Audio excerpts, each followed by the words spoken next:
ये है कि आज सच्चाई सदन में आनी चाहिए, सच्चाई पहलगाम की आनी चाहिए, सच्चाई ऑपरेशन सिंदूर की आनी चाहिए, सच्चाई विदेश नीति की आनी चाहिए। और यही आज हमने सूचना का जो युद्ध की बात हम कर रहे हैं, वो आज हमने आदरणीय राजनाथ सिंह के भाषण में सुना।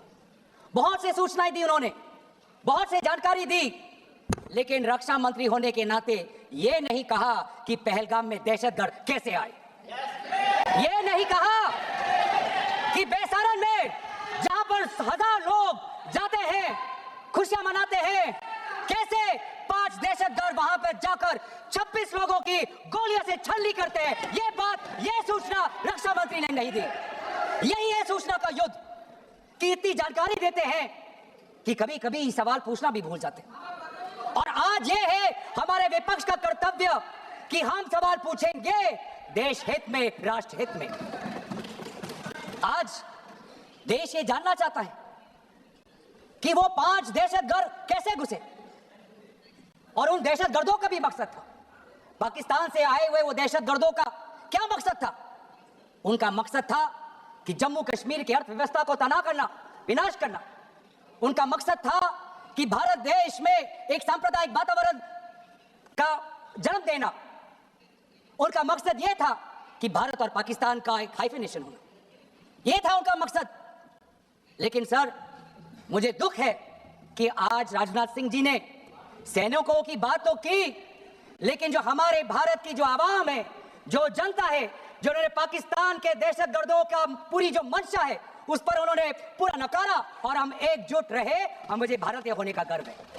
हमने देखा बेसारन में कि किस प्रकार से जम्मू और कश्मीर के लोगों ने पूरे देश भर से आए हुए जितने भी पर्यटक थे उनकी मदद की। हमने ये देखा कि किस प्रकार से देश भर के जो पर्यटक जो जम्मू कश्मीर में थे, उन्होंने अपने जम्मू कश्मीर के भाइयों को धन्यवाद दिया। हमने ये भी देखा कि कैसी एक विधवा हिमांशी नरवाल ने कहा कि मैं नहीं चाहती कि मेरे जो पति जिसको लेके आज राजनीति हो रही है उसके शव पर देश में हिंदू मुसलमान की राजनीति हो, मैं नहीं चाहती। यह है हमारी देश की संस्कृति और यह था मंशा पाकिस्तान का। और मैं ये भी गर्व महसूस करता हूं कि सारे विपक्षी राजनीति दल हम सब एकजुट होकर, राहुल गांधी जी ने एक साफ साफ कहा कि हम सरकार के साथ हैं और सरकार को पाकिस्तान को एक ठोस मजबूत कदम देना ही पड़ेगा। लेकिन देश ये भी जानना चाहता है, वे 26 लोग जो जिनके परिवारों में आज कोई गुजर गया, वे ये भी जानना चाहता है कि 100 दिन गुजर गए और वे 5 दहशतगर्दियों को यह सरकार पकड़ नहीं पाई। देश के वो लोग ये भी जानना चाहते हैं कि ये जो 5 दहशतगर्दे थे, दहशतगर्दी जो आए टेररिस्ट, निश्चय इन्होंने इनको किसी ने पनाह दी, निश्चय इनको किसी ने जानकारी दी, निश्चय ये पूरा जो 1 घंटा का जो उन्होंने गोला बारूदी की, उसके बाद ये फरार हो गए। उनको फरार होने में भी किसी ने उनकी मदद की, और आज भी ये 100 दिन हो गए और सरकार के पास कोई जवाब नहीं। आज आपके पास ड्रोन है, आपके पास पेगासस है, आपके पास सैटेलाइट है, वहां पे सीआरपीएफ है, वहां पे बीएसएफ है, वहां पे सीआईएसएफ है, वहां पे आदरणीय गृह मंत्री कुछ दिन पहले ही गए थे पूरा रिव्यू लेने के लिए, और आप किसी को पकड़ नहीं पाए। ये कैसा बंदोबस्त? आपने कहा कि आर्टिकल 370 के चले जाने के बाद जम्मू कश्मीर सेफ है, जम्मू कश्मीर में आइए, लोग आए, लोगों ने अपने आप को सुरक्षित महसूस किया। लेकिन बेसारन में देखा कि कितने वो निहत्थे थे, कितने वो असहाय थे कि लगभग 1 घंटा लगा एक एम्बुलेंस उनके पास पहुंचने के लिए। पुलिस पर अगर आर्मी भी आई तो चल के आई। और सर, मैं वो नजारा भूल नहीं सकता, एक मां और एक बेटी चल के नीचे आ रही थी, एक भारत के सिपाही को देखा और सिपाही को देखकर वो रो पड़े, खुशी से नहीं, डर से, क्योंकि उनको लगा कि वे दहशतगर्द जिन्होंने सिपाहियों का यूनिफॉर्म पहनकर वहां पर लोगों को मारा, आज वही दहशतगर्द आज पहाड़ के नीचे उनका इंतजार कर। उस भारत के सिपाही को कहना पड़ा कि मैं भारतीय हूं, तुम डरो मत, मैं भारतीय हूं, तुम सेफ हो, सुरक्षित हो। ऐसा दहशत उन्होंने महसूस किया। इस दहशत के ऊपर, इस डर के ऊपर आदरणीय राजनाथ सिंह एक शब्द तो कहते, आप एक शब्द तो कहते। ये आपकी भी जिम्मेवारी है राजनाथ जी, ये आपकी भी जिम्मेवारी है, रक्षा मंत्रालय का भी जिम्मेवारी है। बार बार हम ये देख रहे हैं सर कि आदरणीय गृह मंत्री जाते हैं कहते हैं कि बहुत अच्छा बंदोबस्त हो गया है, टेररिज्म के हमने उनकी रीढ़ की हड्डी तोड़ दी, तब भी उरी होता है, तब भी बालाकोट, तब भी पुलवामा होता है, तब भी पहलगाम होता है। अंत में जाके जिम्मेवारी कौन लेता है? जम्मू कश्मीर के लेफ्टिनेंट गवर्नर नहीं। अगर जिम्मेवारी किसको लेनी पड़ेगी तो आदरणीय गृह मंत्री आपको लेनी पड़ेगी, नैतिक जिम्मेवारी आपको लेनी पड़ेगी। आप लेफ्टिनेंट गवर्नर के पीछे नहीं छुप सकते, आप लेफ्टिनेंट गवर्नर के पीछे ये केंद्र सरकार नहीं छुप सकती, क्योंकि गृह मंत्री खुद वहां पे थे कुछ ही हफ्ते पहले, खुद उन्होंने सिक्योरिटी का रिव्यू लिया कि आपके पास जानकारी नहीं थी। और सर ये सरकार इतनी कमजोर, ये सरकार इतनी बुज़दिल कि आज उन्होंने क्योंकि उन्होंने अगर इसका किसी का दोष दिया तो टूर ऑपरेटर्स को दोष दिया कि टूर ऑपरेटर्स बिना अनुमति के द्वारा, बिना लाइसेंसेस के द्वारा लोगों को बेसहारा ले जा रहे, हमें तो पता ही नहीं था। ये है इनका कारण, ये बताना चाहते हैं। तो सर यही तो दुख की बात है कि कहीं ना कहीं एक सरकार में एक अहंकार आ चुका है। इंटेलिजेंस और सिक्योरिटी जो फ्रेमवर्क है, एस्टैब्लिशमेंट है, जो लोग हैं जो निर्णय लेते हैं इंटेलिजेंस और सिक्योरिटी की, आज उनमें एक अहंकार आ गया है कि चाहे जितनी भी बड़ी गलती हो उन पर कोई सवाल नहीं उठा सकता। लेकिन आज हम सवाल उठा रहे हैं, आज हम सवाल उठा रहे हैं, आज हम सवाल उठाएंगे। प्रधानमंत्री मोदी जी, आपको अब सऊदी अरब में थे, आप जब वापस आते आपका पहला नैतिक कर्तव्य होता कि पहलगाम आप जाते, लेकिन आप पहलगाम नहीं गए, एक सरकारी कार्यवाही के लिए आप बिहार गए और चुनावी भाषण दिया। देश के मुखिया सऊदी अरब में थे, पूरा कार्यक्रम उन्होंने संपूर्ण किया, वापस आए और वो पहलगाम भी नहीं जा पाए और बिहार में जाके चुनावी भाषण दे रहे हैं। अगर पहलगाम में कोई गया तो हमारा नेता राहुल गांधी गया। अगर पहलगाम में जो लोगों की मृत्यु हुई उनके लिए अगर शहादत की मांग कोई कर रहा है तो हमारा दल का नेता राहुल गांधी कर रहा है। आज मैं राजनाथ सिंह जी का भाषण सुन रहा था, मुझे पता नहीं चल रहा था कि राजनाथ सिंह जी जो भाषण दे रहे थे वो किस समय का उजागर कर रहे थे, वो किस समय का उजागर कर रहे थे, वो किस समय का उजागर कर रहे थे। क्या वो 2016 के बाद क्या उन्होंने ये नहीं कहा कि हम घुस के मारेंगे और पाकिस्तान को आज वो उनका जो भी टेररिस्ट इंफ्रास्ट्रक्चर है उसको खत्म कर देंगे?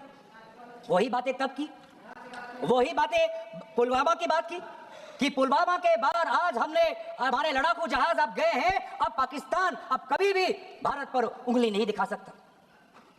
और उसके बाद आज दोबारा वही बातें कर रहे हैं, आज दोबारा वही बातें कर रहे हैं कि हम घुस के मारे, हमने ये किया, फलाना किया।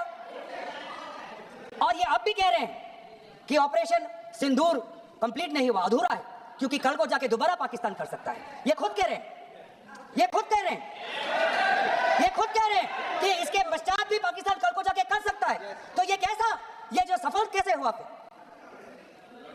क्या सफल हुआ? आज ये खुद कह रहे हैं कि हमारा मकसद युद्ध का नहीं था। हम पूछना चाहते क्यों नहीं था, होना चाहिए था। आज उन्होंने खुद कहा कि हमारा मकसद जमीन लेने का नहीं था। क्यों नहीं था? पाकिस्तान ऑक्यूपाइड कश्मीर अगर आज नहीं लेंगे तो कब लेंगे? ये उन्होंने खुद कहा, इन्होंने खुद कहा कि हमारा मकसद था टेररिस्ट के इंफ्रास्ट्रक्चर पर आक्रमण करना।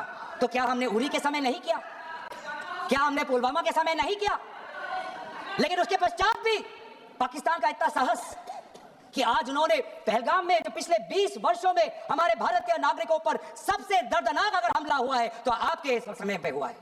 आपके समय में उरी हुआ, आपके समय में पुलवामा हुआ और आपके समय में आज पहलगाम हुआ।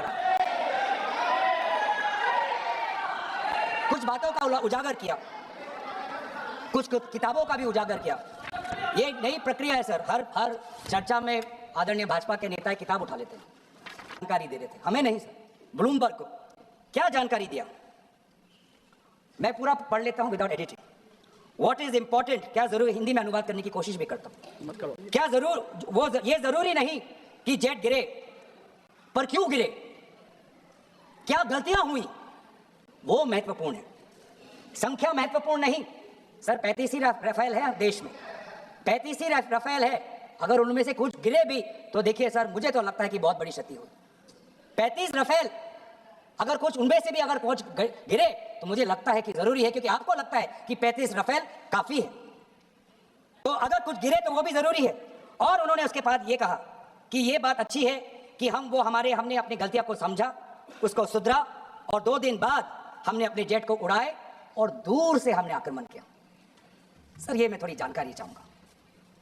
हमारे पास जो हमें संदेश मिलता है कि दुनिया के सबसे बढ़िया और बेहतरीन लड़ाकू जहाज हमारे पास है, सबसे बेहतरीन पायलट हमारे पास है, तो सीडीएस को ऐसा क्या कहना पड़ा, ऐसा क्या परिस्थितियां हैं कि हमारे लड़ाकू जहाज क्लोज रेंज में नहीं जा सकते, उनको दूर से ही फायर करना पड़ता? ये क्या है? ये क्या पाबंदी है? ये क्या पाबंदी है कि सीडीएस को ये कह रहे हैं कि हमारे लड़ाकू जहाज ने पहले दिन गलतियां हमने सुधारी और दूर से हमने आक्रमण किया? क्या हम पास से नहीं कर सकते? ये जानकारी हमें दे। हम ये जानना चाहते हैं कि lieutenant general Rahul R Singh ने सदन के अंदर नहीं, सांसदों को नहीं, राजनीतिक दलों के फ्लोर लीडर्स को नहीं, फिक्की में जाके कहा, क्या कहा उसका भी मैं हिंदी में अनुवाद करता हूं कि पाकिस्तान तो सिर्फ फ्रंट पे था और पाकिस्तान के पीछे चाइना उनके पूरी तरीके से समर्थन कर रहा है। ऐसी कोई आश्चर्य की बात नहीं होनी चाहिए, क्योंकि पिछले 5 वर्षों में लगभग 80% मिलिट्री हार्डवेयर पाकिस्तान को सब पूरा चाइना से मिल रहा है। तो सर, मैं आज पूछना चाहूंगा आदरणीय राजनाथ सिंह जी से, जो सरकार चीन को लाल आंख दिखाने की बात करती है, एक बार भी आपने चीन का उजागर अपने भाषण में क्यों नहीं किया? आर्मी कर रही है, आर्मी के कह रही है, आर्मी कहती है कि सिर्फ चीन और पाकिस्तान का ये 2 फ्रंट नहीं, अब 3 फ्रंट का भी हो सकता है, कन्वर्जेंस हो सकता है चीन, पाकिस्तान और बांग्लादेश को लेकर। लेकिन मैं सरकार को याद दिलाना चाहूंगा कि ये जो 2 फ्रंट की जो बात थी, इस बात की शुरुआत किसने की थी? इस बात की चेतावनी किसने दी थी? इस बात की चेतावनी इसी सदन में हमारे दल के नेता राहुल गांधी जी ने दी थी। और यही हम जानना चाहते हैं, कि आज जो युद्ध हुआ, इसमें पाकिस्तान को चीन से कितना समर्थन मिल रहा है। हम सेना से नहीं, आज हम आदरणीय राजनाथ सिंह जी से और प्रधानमंत्री मोदी जी से जानना चाहते हैं। और सर, इंडोनेशिया में जो डिफेंस अटैचे है, उसने तो ताज्जुब की बात कह दी। उसने क्या कहा sir? India defence attache group captain Shiv Kumar ने, हिंदी में दोबारा अनुवाद करता हूं, कि भारत ने लड़ाकू जहाज खोए इसलिए क्योंकि कुछ मिलिट्री टारगेट्स पर आक्रमण करने पर पाबंदी थी। क्यों? क्या पाबंदी थी? ऐसे क्या ये राजनीतिक कंस्ट्रेंट्स थे? आपने कहा कि 9 टारगेट पे हमने आक्रमण किया, लेकिन हमें यह भी सूत्रों से जानकारी और मीडिया में आया है, और लेफ्टिनेंट जनरल राहुल सिंह ने खुद कहा कि पहले 21 टारगेट्स चुने गए थे और 21 से फिर 9 हुए। क्यों हुए? आज मैं ये जानना चाहता हूं कि पिछले 20 वर्ष में सबसे घातक आक्रमण हमारे महिलाओं पर हुआ, हमारे बच्चों पर हुआ, भारत के आत्मा पर हुई। हमने सबने वो दहशत को अनुभव किया, हम सब एकजुट हुए, हमने पूरी तरीके से समर्थन प्रधानमंत्री मोदी जी को दी कि अब जाइए, और ऐसा एक माहौल बन चुका था कि देश किसी भी कीमत चुकाने के लिए तैयार था। पूरा देश प्रधानमंत्री मोदी जी के साथ था, विपक्ष प्रधानमंत्री मोदी जी के साथ था, और अचानक 10 मई के दिन पे हमारे राष्ट्रदूत कहते हैं कि हम पाकिस्तान पर हमला करेंगे, और शाम के 10 मई को सूचना आती है कि पाकिस्तान के साथ अब युद्ध का हम परिणाम दे रहे हैं, सीज फायर हो गया। क्यों हुआ? हम आदरणीय प्रधानमंत्री मोदी जी से जानना चाहते थे, अगर पाकिस्तान वाकई में अपने घुटने टिकने के लिए तैयार था, तो आपने क्यों रुका? आप क्यों रुके? और किसके सामने आप झुके? किसके सामने आपने सरेंडर किया? किसके सामने आपने सरेंडर किया? वो अमेरिका के राष्ट्रपति जो 26 बार आज कह चुके हैं कि व्यापार को लेकर उन्होंने भारत और पाकिस्तान को सतर्क किया और दोनों को मजबूर किया कि वो इस जंग को छोड़े। 26 बार। आज राष्ट्रपति ट्रंप खुद कहते हैं कि 5-6 जेट गिरे हैं। एक जेट करोड़ अरब रुपयों का है, मिलियंस एंड मिलियंस का है। इसलिए हम जानना चाहते हैं, आज हमें स्पष्ट रूप से आदरणीय राजनाथ सिंह जी बताएं, देश पर विश्वास करें, देश में वो साहस है सच्चाई सुनने की। आज आप बताएं कितने लड़ाकू जहाज गिरे? हमारे में वो साहस है, क्योंकि ये सूचना, ये सच्चाई सिर्फ देश के नागरिकों के लिए नहीं, ये सूचना, ये सच्चाई हमें देश के जवानों को भी देना है। आज उनसे भी झूठ कहा जा रहा है, उनके बीच में भी भ्रम फैलाया जा रहा है। हम उनकी जो सच्चाई है आज हम सदन के अंदर लाना चाहते हैं। और सर बात में आती है विदेश नीति की। किस मुंह से हम कहें कि विदेश नीति आज सफल हुआ है? किस मुंह से कहें? ये आदरणीय राजनाथ सिंह जी, शंगीला में जो डायलॉग हुआ, उस डायलॉग में जो ड्राफ्ट जो आया, जिसको भारत सरकार ने नकारा, वो ड्राफ्ट बनाने में हमारे ही कुछ सहयोगी देश थे, जिनका नाम मैं नहीं लेना चाहूंगा। लेकिन ऐसे देश जिसको हम परंपरागत दोस्त हम मानते हैं, ट्रेडिशनल एलाइज मानते हैं, आज उन्होंने भी इंडिया और पाकिस्तान को हाइफिनेट कर दिया। और आप ये शब्दों के खेल से आप खुश हो कि ब्राजील के डॉक्यूमेंट में पाकिस्तान, ये जम्मू कश्मीर का पाकिस्तान का भी नहीं, ब्राजील के डॉक्यूमेंट में सिर्फ जम्मू कश्मीर में जो दहशतगर्दी हुई उसी की निंदा हुई, पाकिस्तान की निंदा नहीं हुई। पर आप उससे खुश हो?